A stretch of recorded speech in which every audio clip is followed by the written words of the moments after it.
Hello and welcome to episode number 6, I think, of the series where I talk about stuff, mainly StarCraft related stuff.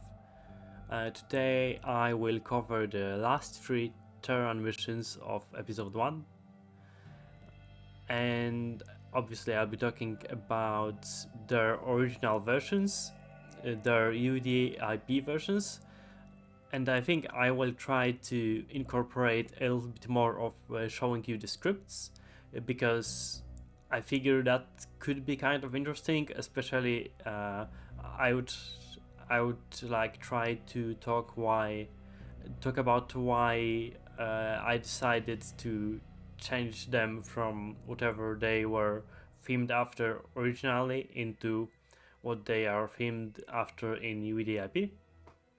Like tell you which themes struck a chord with me, what didn't quite work, and yeah, let's get into Terran mission number 10, which is actually had to make a cut because I couldn't remember the title for the life of me. Mission number 10 is Operation Silent Scream, and it's called that because originally it's in this mission that you have Duke planting the psi emitters.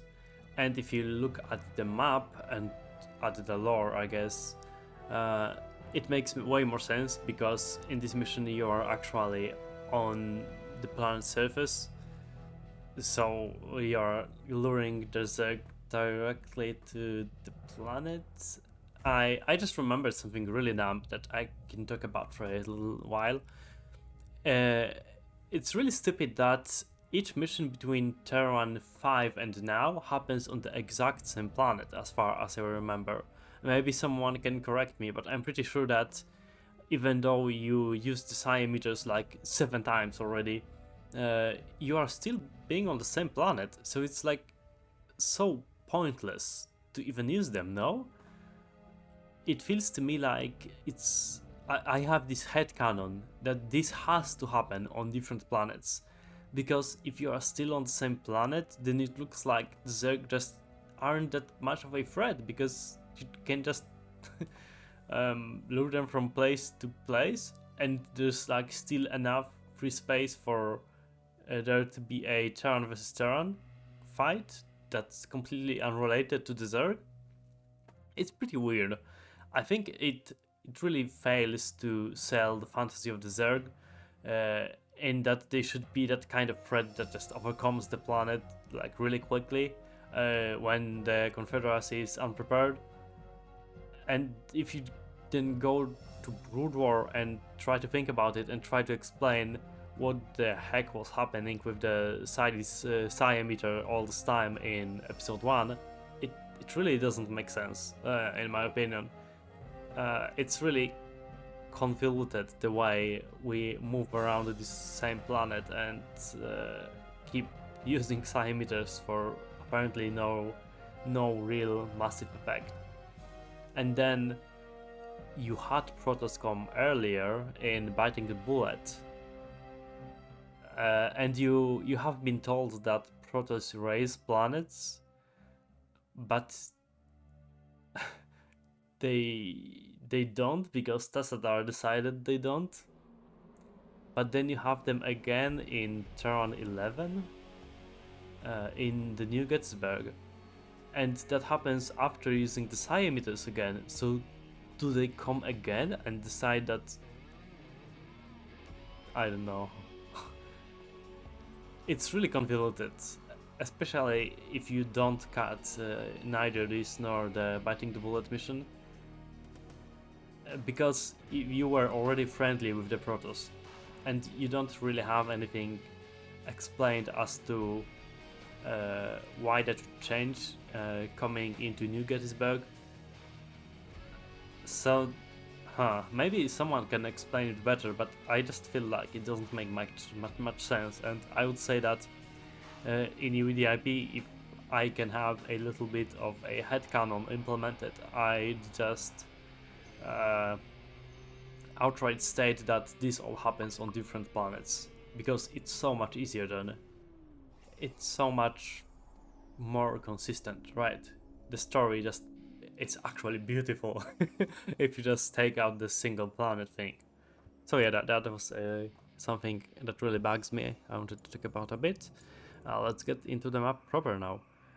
You can see that it's not the most beautiful of maps. You will probably hear me say this a lot if you watch this series one episode after another. Lots of these vanilla maps don't have a whole lot of effort put into them. You just have plain terrain without any doodads, or maybe you have some trees, but like it's a forest, right? But it's still not like the most beautiful high effort pieces of terrain. And not to say that in UEDAIP it's like top of the line, it's definitely not. You have some really beautiful blends and some beautiful terraining going on in 1.16 especially. That's a bit harder to do in remastered.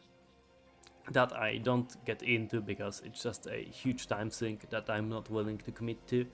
But I still do try to make my maps a little bit more attractive than whatever this is. This is playable, right? But it's just boring. It's terrain that's purely functional. It doesn't have any flair to it. You just go through it and don't really. There's no storytelling, right? This zone, for example, you can't really tell that it's supposed to be anything. There's no buildings. There's no doodads. You just go and it's completely plain. And you could have like a temple thingy there if this was a Protoss planet that's supposed to show you that it's some sacred site. If this is a Terran planet, you could have some just neutral power plants or something, things that show you that this planet is actually supposed to have a purpose, that it's not just some random terrain you smashed together. I find that kind of stuff really cool. I try to like extend the storytelling a bit into the visual side, even though it's really limited in StarCraft, obviously. But it's not something that's done normally in the map. Normally, if this map wouldn't have been cut, obviously, you start with some units. You can reach those beacons to get some more units, and you have to destroy those AIs. Those AIs don't really do anything. They have a script, and each one of them only uses some units to defend with, and then uses marines to attack with, like one marine per attack. Literally, it's one marine. Let's actually show you guys the script. This should be it. Yeah, you can see that they use Firebats, Vultures, Goliaths, Marines, and Wraiths to defend with, and then they have a loop where they tell one Marine to attack. So it's like a really basic script. It's probably unfinished, arguably. It's not very long, just a couple of lines. They don't really rebuild anything except add-ons and the command center. And yeah, it's just supposed to look like the AI exists, but it's not really going to do much of anything concrete. Oh, okay. And it's hard to talk about this map because there's not really that much to do. You will spend some time on it probably because it feels wasteful to smash all your forces into the enemy base and lose them, especially in places like this. It's pretty easy to just lose tons of supply on nothing. So as you play this, you will probably try to figure out some way to minimize your losses, and that tends to increase the time taken by a mission. But the objectives don't require you to destroy everything, they just require you to destroy some factories and barracks and starports. So really it's pretty easy to just go around some of those defenses, and if you focus on the objectives, this mission is pretty trivial, right? You just destroy some buildings, and that's it. You win. You can see that the static defenses are almost always placed in a way that's pretty easy to bypass. And after you deal with like 3 Wraiths or some Marines that the AI throws at you, it doesn't really have anything else. So basic map, basic terrain, pretty simple objectives. There's no extra dialogue. What happens is after you win, you get the dialogue that normally plays in the big push, because obviously this mission was cut and that dialogue was moved to the big push. In UEDAIP, this is obviously reversed, so you do get this big push side chapter dialogue, dialogue from Duke, and in a second we'll see how it actually looks in UEDAIP, because I felt that this concept of microing against an enemy that has macro is pretty interesting, so I wanted to focus a bit more on that. Where is Terran 10? There it is. So here it's a bit more refined. You can see that you start with some units still, but it's not like an overwhelming amount. It's enough to fill out 1 or 2 control groups. You don't have as many casters to start with. In fact, you only have ghosts and a science vessel. The science vessel is impossible to rebuild, but you have also a allied AI. You have Duke, and Duke will build some vehicles for you. He will build Goliaths, Vultures and siege tanks up to a certain number. So you can kind of sacrifice those, you can use them however you want, and he will rebuild them over time. And the purpose of the AI is so that you have a really clear zone where you can feel safe. You can come back to this place and you can heal up. You have this beacon, this science vessel that heals your units if you come here. So you have some base of your own, so to speak, but you don't really have to manage it. It's completely AI managed. And Duke will also try to send some attacks with ghosts and marines, some more attacks if he gets bases, which we'll get into in a second. And yeah, he also researches upgrades, but that's not really related to whatever you have. You have your own upgrades that you start with. They are slightly better than whatever everyone else starts with, but you don't get upgrades over time. So you are kind of a clock, which is a big theme in this mission, that even though it's not very obvious, you don't have a timer, you are always on a hidden clock, so to speak. It's not a precise clock insofar that you don't actually lose the mission after 20 minutes or anything like that, but if you play this, you will notice that it does actually get really hard to win after a certain moment. And if you just keep losing units without achieving anything, it can almost feel insurmountable, the amount of stuff that you will have to deal with later on. So you have to notice this, and you have to figure out how to win before the enemies start being too threatening for you. You can see that there are some other beacons on the map. Those beacons serve as a focal point for Duke. If you reach those locations and destroy all buildings around the beacons, Duke will start building a base here, and this is later used so that when you start winning the mission, Duke places a psi emitter here. This is obviously to serve for the ending cutscene where Duke tells that the psi emitters are planted. The psi emitters have no gameplay effect, but I thought that this is that cool visual storytelling that I talked about a little bit, right? And you'll also see more bits of this here. You see power generators that don't really do anything, but they're just supposed to convey the story that this is an actual planet. This is actually used for something by the Confederacy.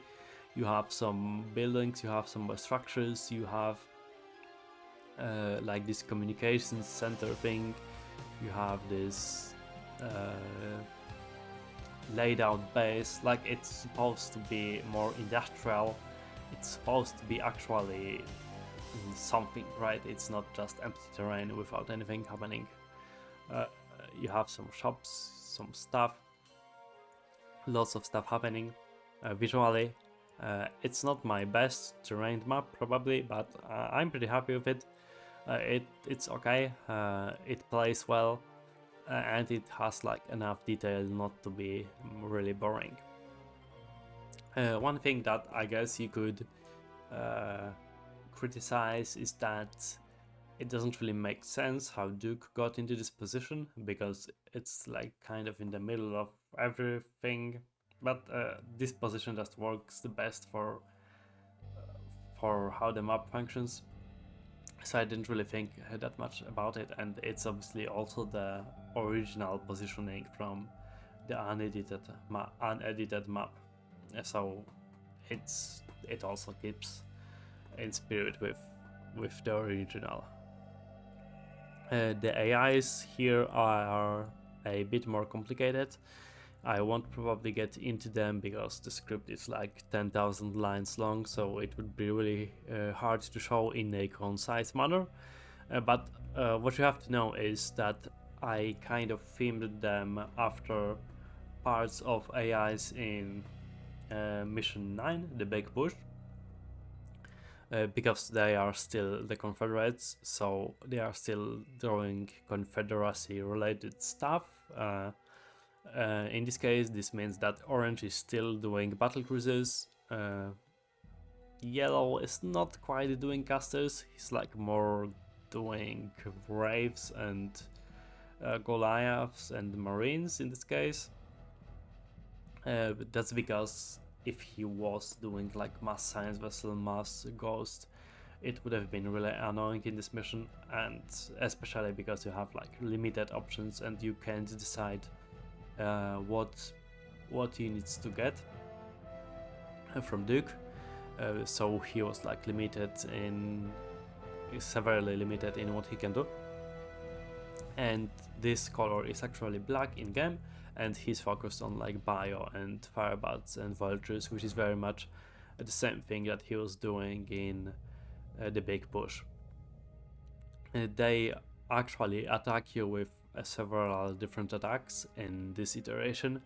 They also defend a little bit more fiercely, but they also have limited resources. So you can, for example, one thing you can do is you can get Kerrigan here or some ghosts here early, cloak them and kill all SCVs. And if you do this early enough, Black will actually have so few resources that he will just be unable to do anything from that point onwards. So you can play around with denying the AI's resources in various ways. This is the easiest to do if you decide to attack Black, because he has no detection around his command center. But you can kind of try to do this with Yellow. It's really hard to do with Orange, probably impossible. Maybe it could be possible actually, I wonder. Maybe if he uses the science vessel and like try to bomb rush those two missile turrets early. But no, he has science vessels, so yeah, it's probably impossible to do on Orange and very hard to do on Yellow. It's easy to do on Black. And then the downside to doing that is obviously you engage Kerrigan for some time or engage Ghosts in this position. It's pretty time consuming to kill SCVs with just one or two Ghosts. So you waste potential time that could be used on getting into Yellow or getting into Orange.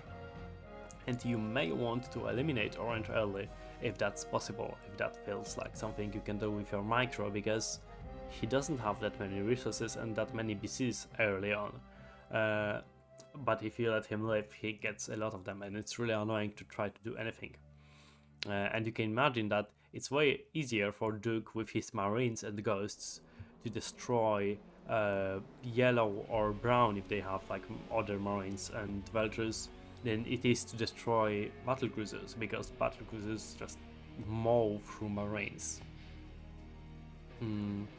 So even though this like easy cheese of taking out black may seem attractive, if you can figure out a way to instead do something about orange in that time, it could be a better gamble.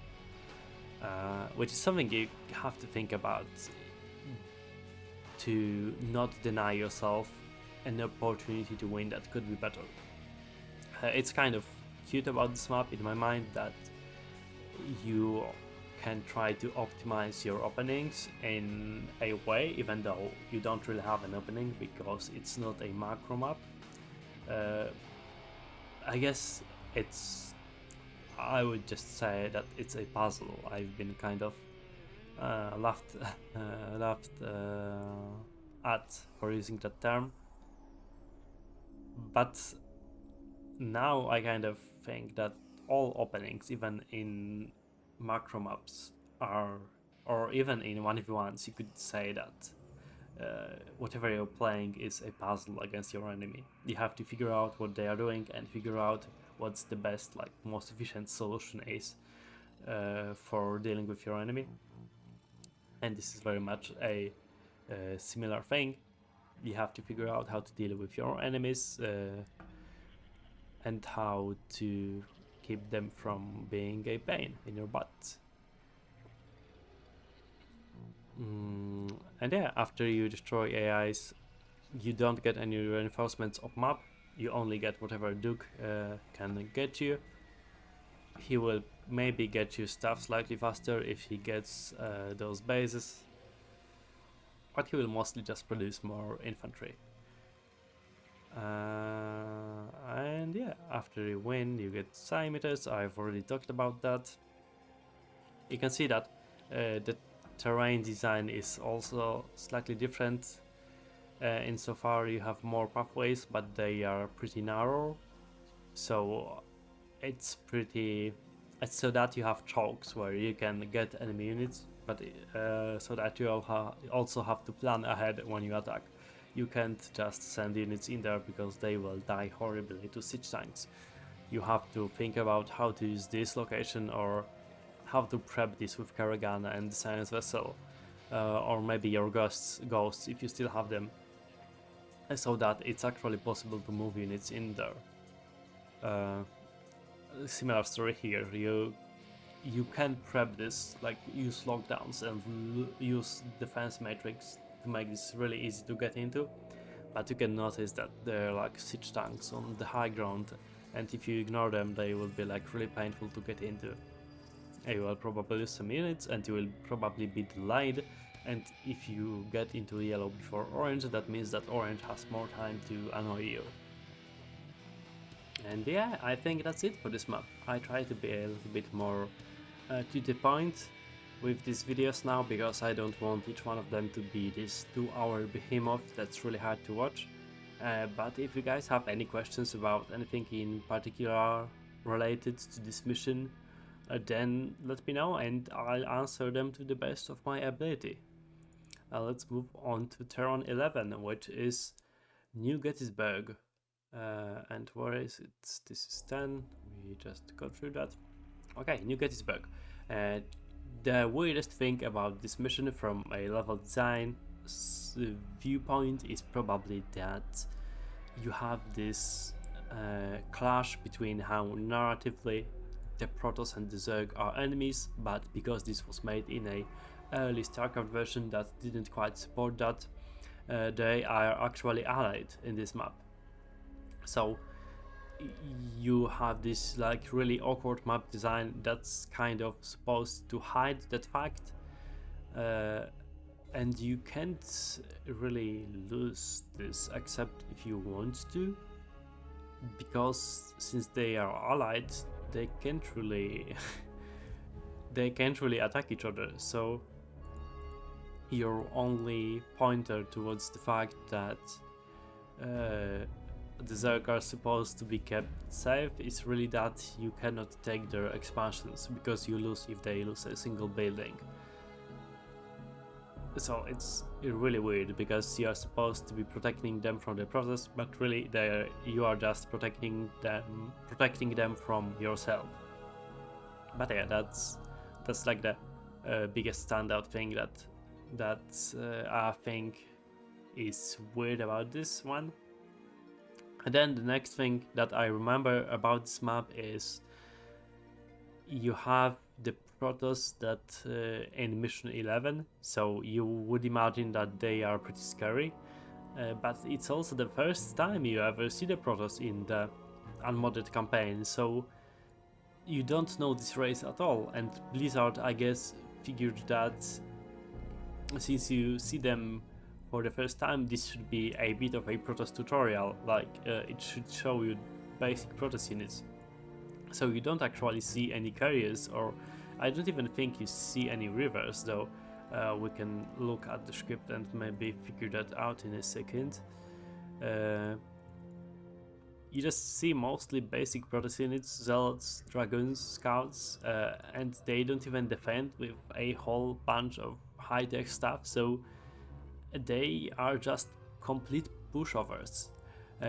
If you are a new player that was able to beat the big push, the power level in this mission is so much lower that you will just come in here, and if you don't accidentally kill the Zerg, you will just roll over the Protoss completely. They just can't do anything to fight back. Let me figure out my script preview thingy. Oh yeah, okay, I think I got it. Okay, so you can see the script. Very basic again, it doesn't rebuild much, it has a pre-placed base, and if it loses that base, it will be unable to do mostly anything. It only uses Zealots, Dragoons and Scouts. Only ever researches one tier of Protoss upgrades as well. 1 Zealot attack, 2 Zealot attack, 2 Zealots and 1 Dragoon, 2 Dragoons and 2 Scouts, 2 Dragoons, 2 Zealots, 2 Scouts, 2 Zealots, 2 Dragoons, 3 Scouts, 4 Zealots. 4 Zealots and 3 Scouts are the two biggest attacks in the script. You can also see that it waits a pretty long time before it attacks. It waits 16,000 frames, like 1,000 frames is roughly 1 minute, I think, off the top of my head. So it waits a couple of minutes before it actually attacks you. You can imagine that it's not very hard to deal with. The hardest thing is really if you send like really small amount of units against it. It has a lot of pre-placed Dragoons and Zealots and no Dragoon or Zealot limit, so you will actually struggle to do anything if you have like less supply than whatever they have pre-placed. But other than that, if you turtle up for a little bit, which is really easy to do because the Protoss don't do anything and the Zerg barely do anything, the Zerg like attack you with some Zerglings and Ultralisks once every 10 minutes. It's really easy to just overpower the Protoss. And you also have battle cruisers. You have like your full tech tree at your disposal almost, I think, or maybe completely full by this mission, so you have just so many options to win and they don't really have anything. They can do anything, which is a little bit of a shame. I think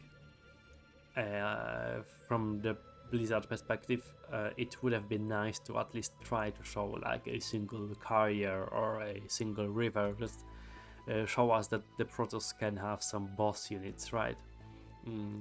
I guess it doesn't quite work as a super tutorial then, but this is also mission 11, so I think there's like a huge clash between the tutorializing and the actual difficulty curve, which is also completely turned upside down in mission 12, as we'll see in some amount of minutes. Probably that's not a single digit. Because that mission is really hard, and just like it's actually absurd that in between the big push and the hammer falls, you have this mission that's just a complete joke difficulty wise, right? It's not to say that it's bad to have simple missions. It's okay to have them, especially if you want to show off something new. But then you just reach a point where the story and the gameplay clash completely, because this mission never should have been in this place. The Protoss introduction never should have been here. It's really bad. And the fact that they couldn't do it while having the Zerg and the Protoss be enemies is even worse, because your sole defeat condition depends on something that cannot even happen in this map. You cannot have a Protoss destroy Zerg building. So why even do the map, right? They either should have spent more time on having their engineers make this mission possible, or just cut it out in favor of something else. It's really weird that this map exists. It's more of the most, it's one of the most egregious examples, I think, where the level design and the engineering just fell so far from what is supposed to happen in the story that it's really jarring. Other than that, you have lots of expansions. The map is pretty open. You have like multiple pathways to get from one place to another. You have this expansion, but it's kind of a joke because you can destroy anything the Zerg have, so you will never use this. And yeah, that's it. Once again, I don't want to spend too much time on this, so I'll get into the UEDAIP version right now.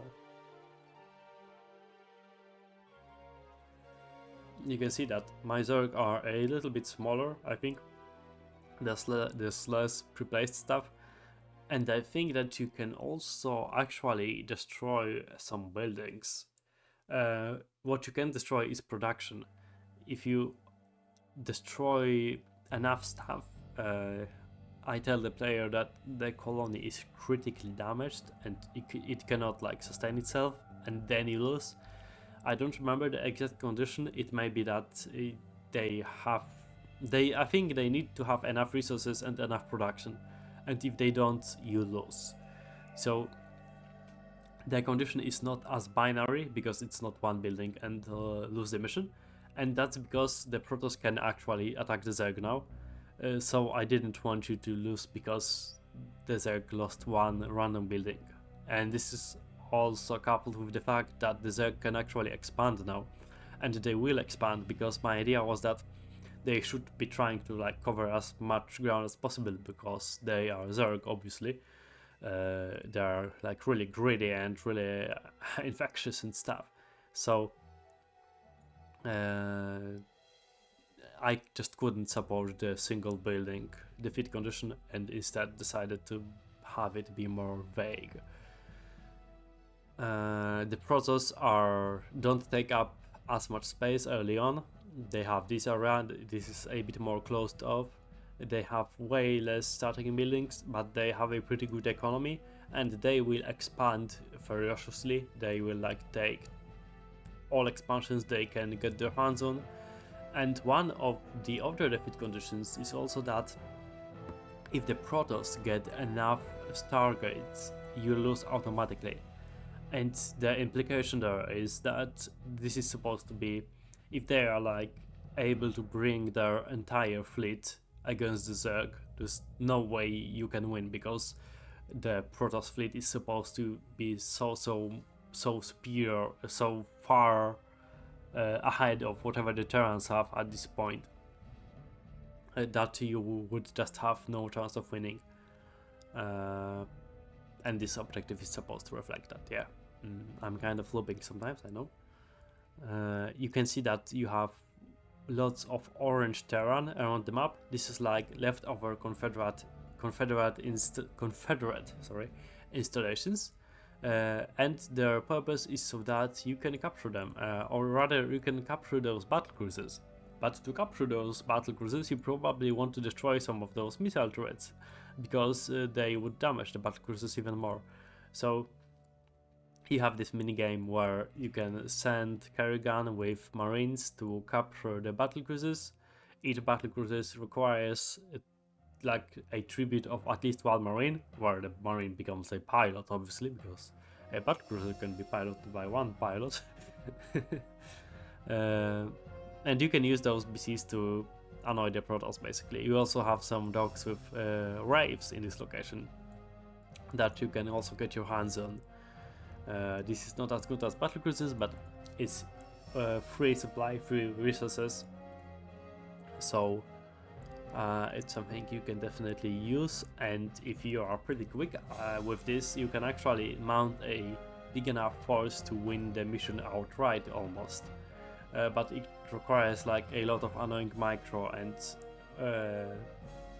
because you have to not only make sure that you destroy those missile turrets and send marines and capture those ships, but you also have to make sure that this base doesn't get destroyed, right? That this base doesn't get destroyed or you stop being able to do anything. But I imagine that, I think I even saw that a couple of times where people just got all of these battle cruisers early and then got all of these, or some of those Wraiths at least, and they just destroy the Protoss.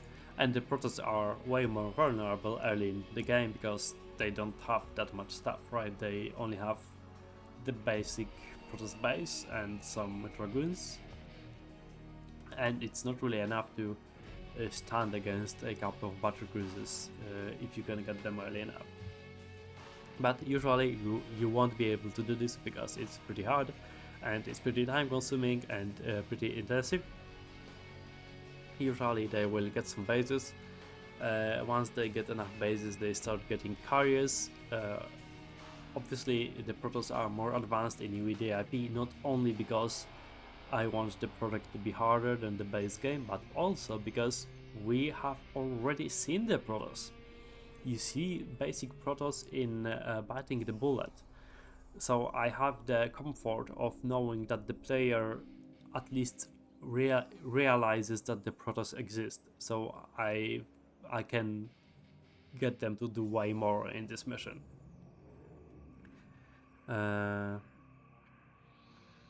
And they are pretty brutal. They will attack your bases. They will try to kill the Zerg.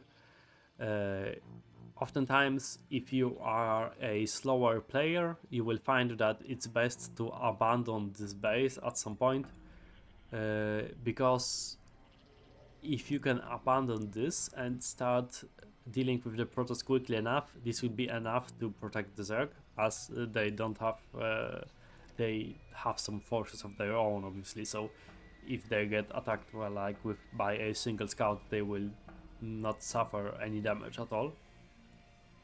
And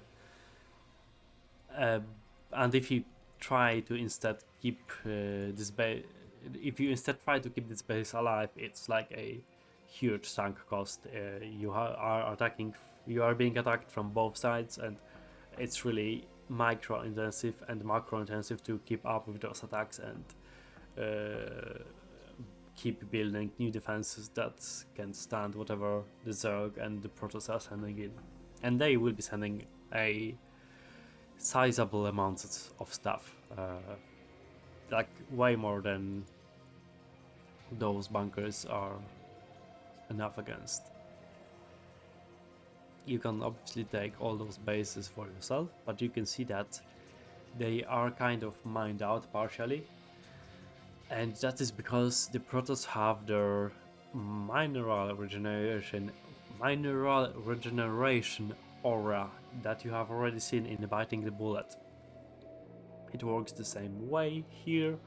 It basically makes minerals get more minerals over time. Minerals? I think it's minerals, I'm sorry. It's really hard to pronounce that. So if you have like a nexus here and wait a little bit, this will get way more prosperous to mine.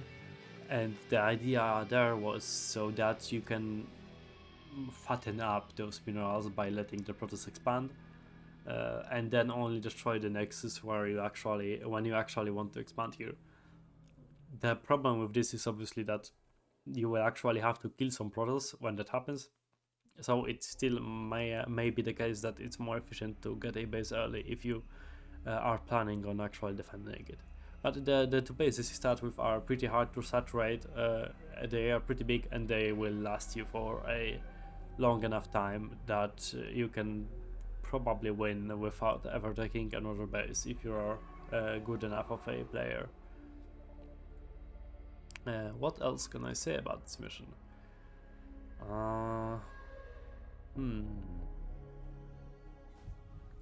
The design process of this one wasn't very adventurous.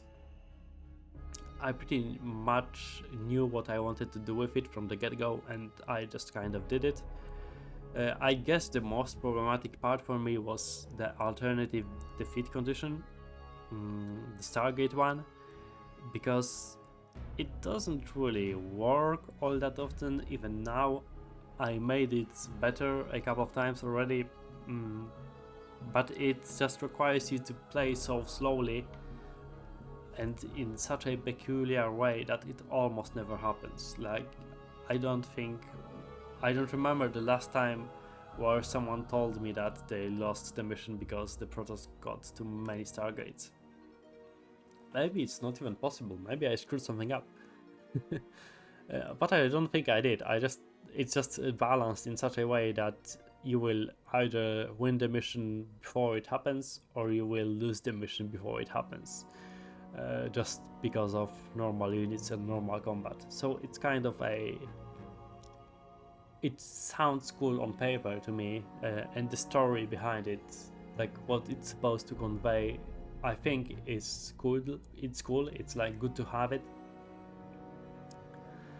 But the reality is that it's not a very useful objective and it doesn't really happen all that much, so it could probably be removed from the mission and no one would really notice. And yeah, let's move to Terran 12, I think. Oh, I will mention one more thing about this mission. This is another mission where you will be able to see infested Terrans. And they will keep the strongest bunker if you let them. So it's pretty annoying, and it's way more volatile than normally to have the Zerg be on this high ground, because if you just let them use infested Terrans without building any defenses, they will annihilate bunkers and your walkers at some point. So you probably have to invest in some siege tanks, yeah. Also, one thing I think I forgot to mention: the Protoss will destroy those installations, and the Zerg will also destroy those installations. So if you don't hurry up, they will eventually just be all destroyed, and you won't be able to get anything out of the neutral stuff or on the map. Okay, let's get into Terran 12. You might have heard me mention that this mission is really hard in the vanilla game. It's also really ugly because you have all these supply depots. I think in one of my earlier episodes I might have mentioned that Blizzard really likes doing this stuff, especially in vanilla and in Enslavers. Like, those huge lines of supply depots are really really ugly. I don't like them and I try to avoid them in UEDAIP whenever possible. This map is a huge difficulty jump because the enemy attacks are actually obnoxious. Like, how to say it? The amount of units that are used feel like no one really looked at the script before they added it to the binary file. I'm speaking a bit slowly because I'm trying to open the map. Okay. You can see this is the red player. He upgrades and builds a lot of stuff. We don't really care about that. It's mostly replaced on the map. Obviously the upgrades aren't, but if you are playing the vanilla unmodded game, chances are he won't upgrade anything anyway, because vanilla unmodded StarCraft AI is bugged in remastered, and it's really slow when it comes to upgrading. This doesn't look that scary. He gets some Marines, some Firebats, some Goliaths, some Vultures. This is like slightly more scary. He starts hitting you with medium-sized mech forces, but the main takeaway from this is that he hits you with non-trivial amounts of units in between not very long amounts of time. So he like applies constant pressure, and he eventually gets Yamato, which is a little bit annoying. But the scariest thing about this map is what happens with the other player. This is the white player, and you can see that the first attack he does against you is 12 plus is 20 supply of Goliaths and siege tanks. Then it's 5 battlecruisers and 10 raids. This attack will almost never hit in its entirety, because he just doesn't have enough production to get 5 battlecruisers and 10 waves up. But even if it's like 3 battlecruisers, it's really scary. And then if you are still alive, or if you still haven't won, he hits you with 40 supply of siege tanks and vultures. It's very easy to deal with if you know what's happening, and it's very easy to win the map before that point as an experienced player. But whenever I see someone really new play this map, the fact that you have an AI that keeps attacking you, so you are like a little bit stressed out, and you have this second AI that prepares those huge attacks, like not in a non-absurd amount of time, while also using nuclear silos against you, like this completely destroys new players. If you like watch somebody who never played StarCraft before, who reaches this mission, and they are still like not a very good RTS player, they will most likely fold, or at least that's something I saw multiple times. Just this 6 Goliath 4 siege tanks attack. The fact that it's actually a good mech composition, and it's actually a decent amount of units, and it's used by an AI that will nuke you right before that attack most likely, it's so hard to deal with for a new player.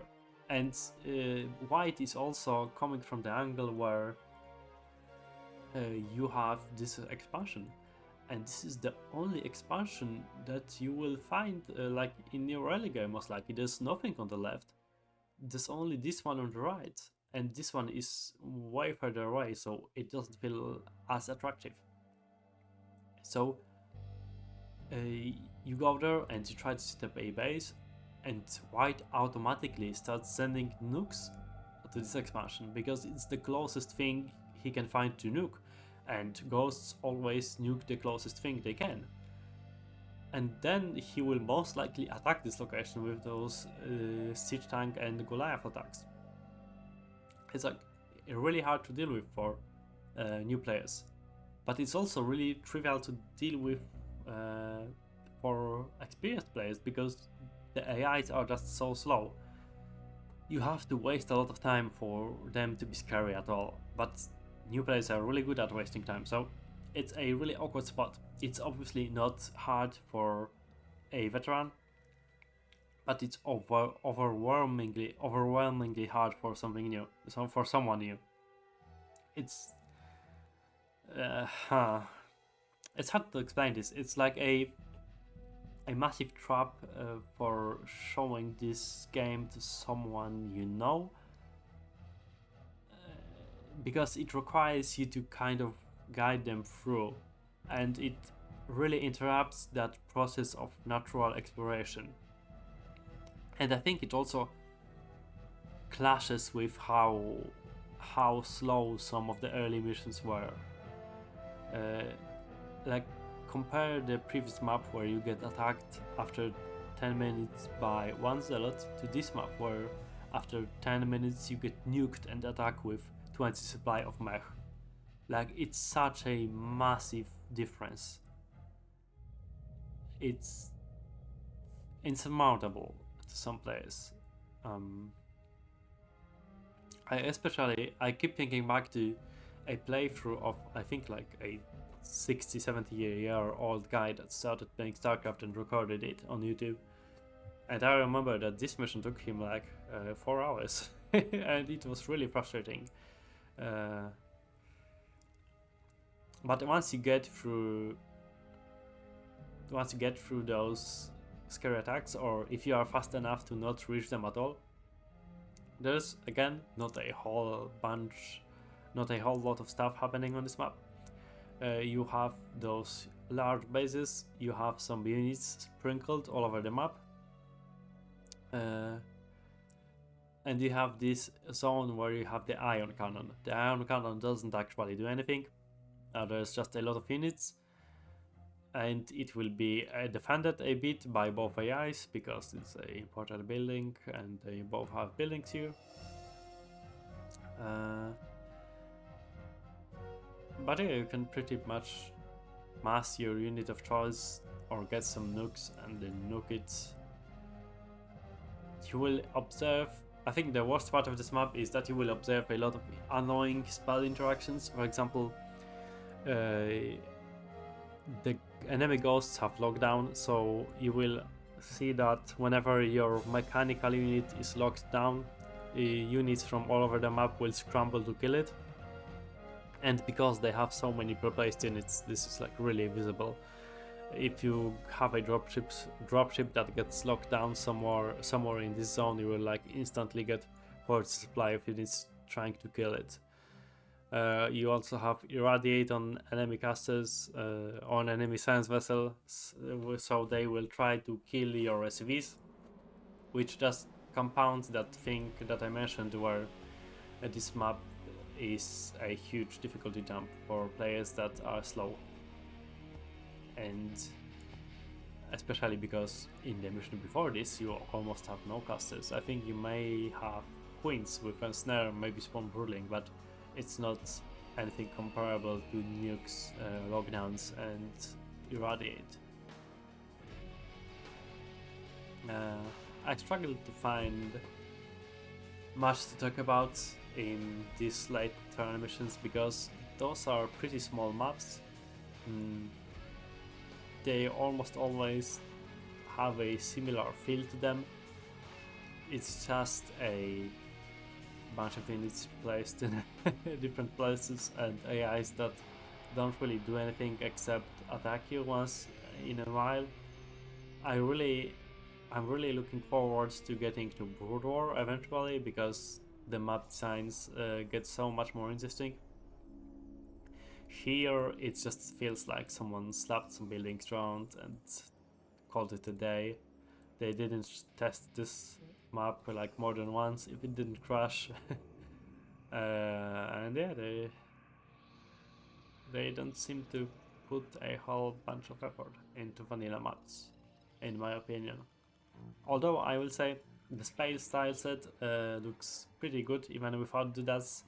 So even though you don't actually have that many doodads in these locations, for example, it looks like perfectly serviceable.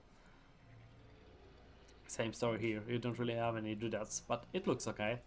Like the tile set is really nice, it's not repetitive. You have the equivalent of forests on other maps with those standing thingies. So you do have some doodads, but it's not that much. In this location you just have ramps and two of those, right? Those are all randomly generated by the tile set. So and then you have some terrain variety because you have this dark platform thingy, which is also pretty nice because it lets you make platforms look pretty varied even if they are not actually.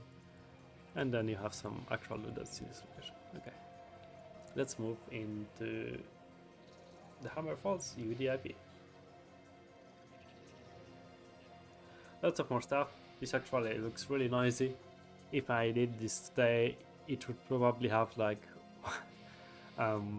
maybe 25% of the amount of missile turrets and generators that are here, but because I didn't change the map size, generators are my little dirty trick in this map.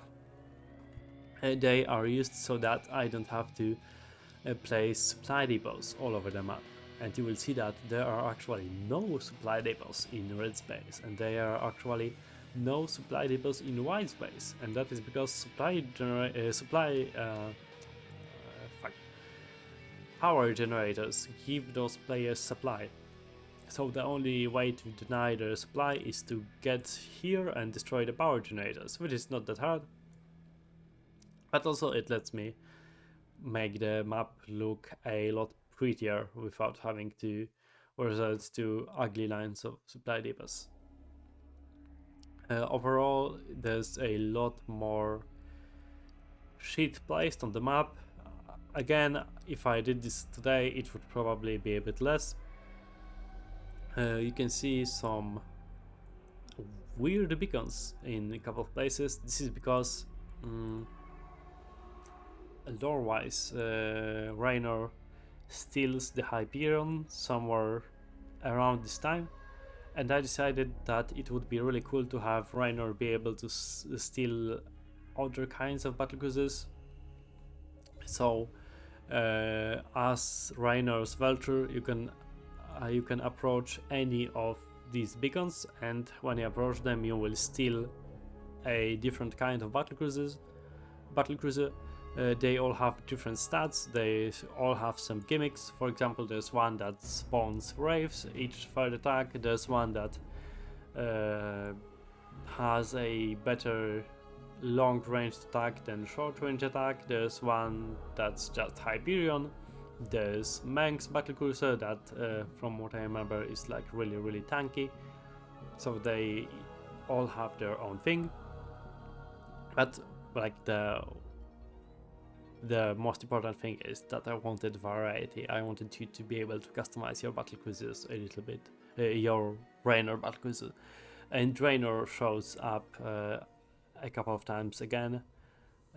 He shows up in Vanilla Zek 4, he shows up in the Protest campaign at least like 2 or 3 times. And so you do get to use him a little after this.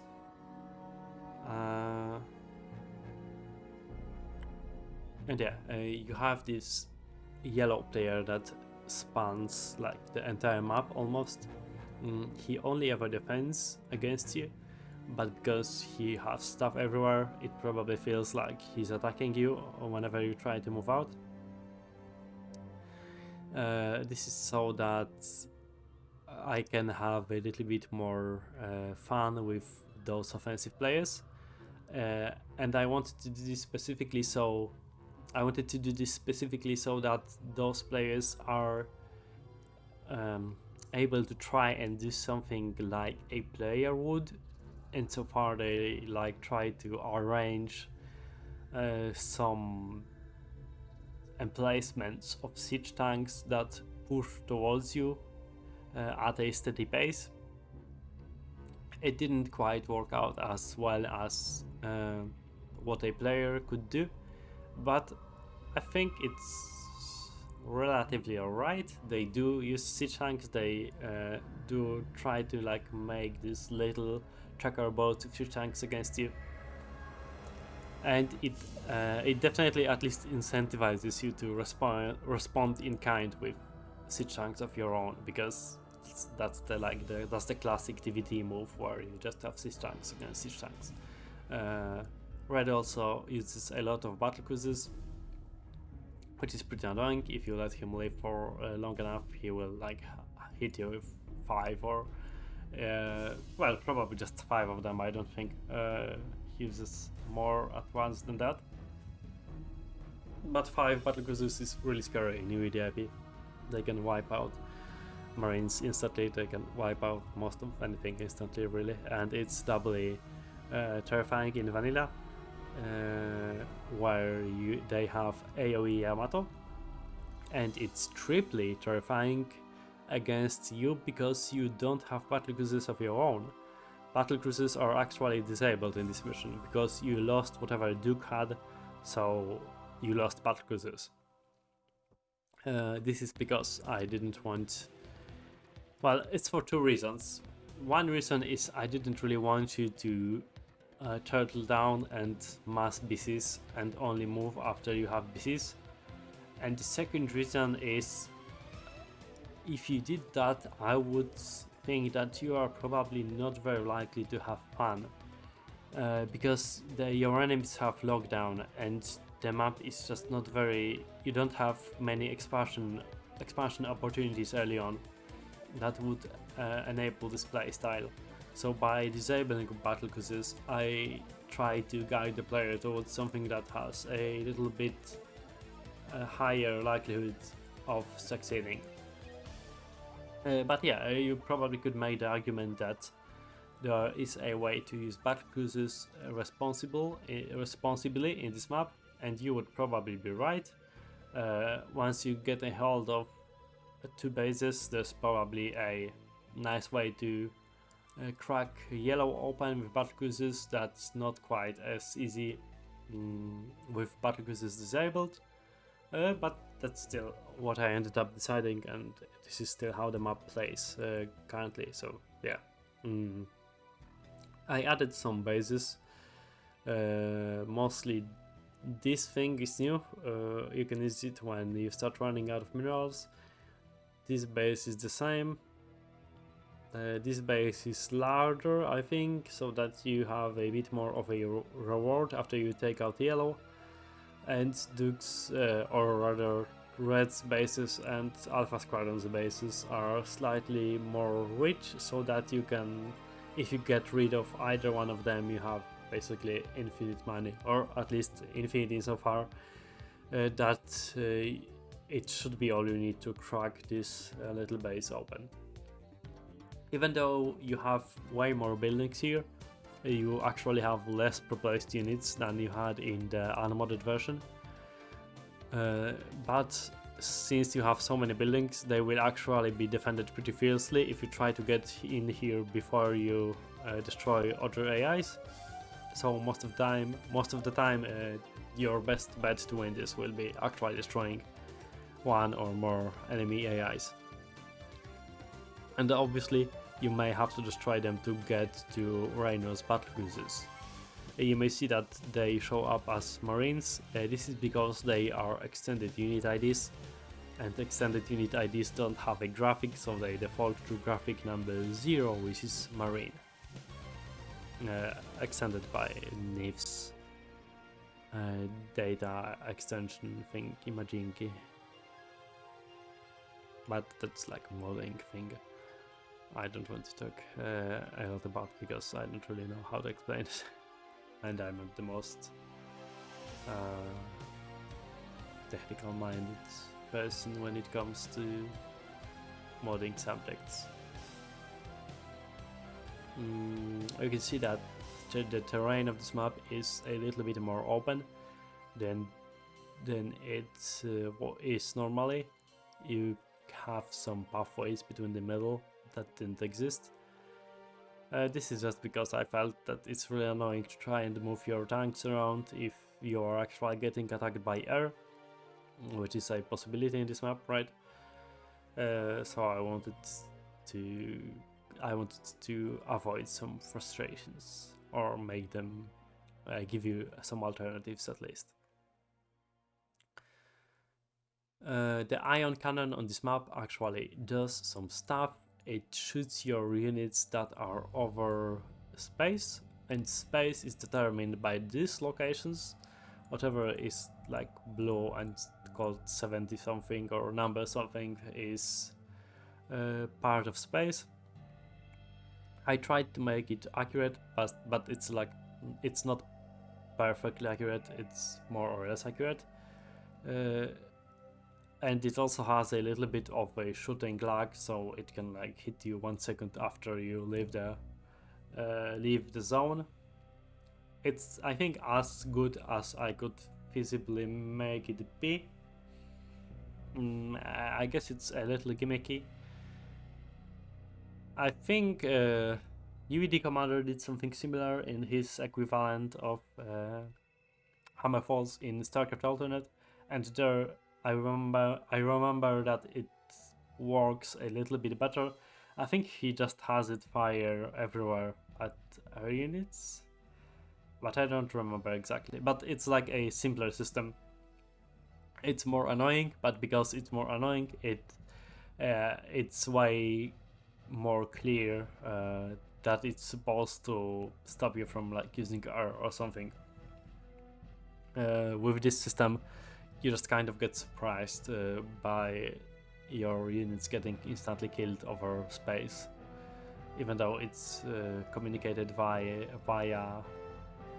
tooltip or via hint in game. It's not as super obvious as DVD Commander's implementation.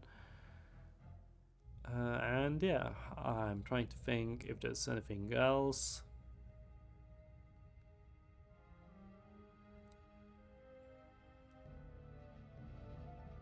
I could talk a little bit about the enemy AIs. I mentioned already that Duke uses battle cruisers. He will use like bio plus battle cruisers, so he's essentially a combination of what the Confederates did earlier in a way, but it's also like a thing I imagine Duke doing. Oh, sorry, I meant Mengsk. It's a thing I imagine Mengsk doing, just like using battle cruisers and then hordes of Marines. And Duke means Alpha Squadron is doing its thing where it uses mech and then it supports mech with ghosts. And since it has ghosts, it also has nukes that it will use against you. And then it also has some wraiths, which also serve as a support for the aforementioned mech. And then yellow is just doing like marines and simple mech and only defending. So yellow doesn't have a huge emphasis put on his attacks because they don't exist. And yeah, I think that's about everything. Once again, if there's something in particular that you think you'd like to hear more about, just let me know in the comments and I'll make sure to respond. Okay, and this is how we end the Terran campaign. Once you destroy the Iron Cannon, Raynor escapes, and then we see him in Vanilla Zerg after a couple of missions. And you will also see me in Vanilla Zerg 1 to 3 in a couple of days, hopefully. So yeah, see you guys later. Thanks for watching.